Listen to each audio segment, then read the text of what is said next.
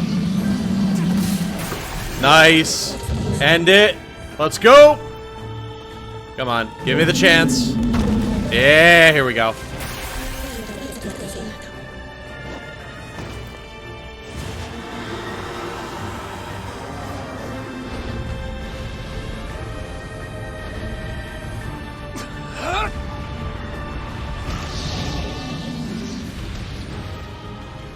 Strangle the life out of it.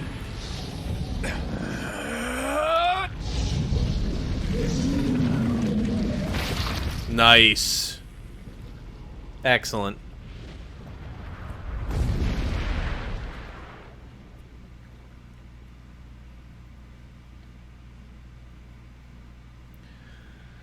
Whew. Boy, oh boy, oh boy. Well, interesting little look into Kaine's psyche, huh? Oh. Kaine's dreams. God, I looked away for a split second. Was that Endeavor? God, I'm not sure.